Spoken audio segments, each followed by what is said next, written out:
It's very late in the night, but I just hit page 400 of The Well of Ascension, and it's been a minute since I did an update. This series, it's kind of losing me a bit, only because Mistborn had a bit of everything, you know? There was fighting, there was strategy, there was romance, there was suspense, there was world building, you know? It all came together in this lovely cocktail. This, so far, I'm only about halfway through, but there's so much yap, so much just talking, you know? And I don't mind it for the most part because at least he's one of these authors where the dialogue is semi interesting and we're learning stuff that is cool to know about. But still, can something happen? You know, something tactile, something I can really like sink my teeth into because it's so much talking. Like, where's the screaming, you know?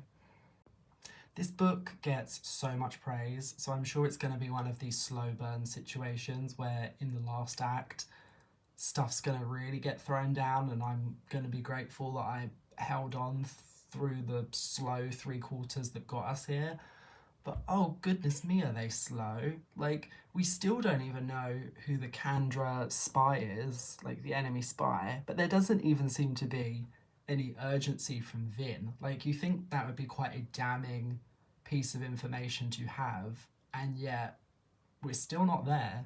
Meanwhile, Set is now in the kingdom, which just feels strange to me. I don't like how they never explore the POV of the villain. So when the villain comes into the fray and has all the relevance, I don't know them. Like, Set is suddenly in the kingdom with his men, but this is the first time we've actually got to know him. Like, I don't know his character. And it was the same with the Lord Ruler in the previous book.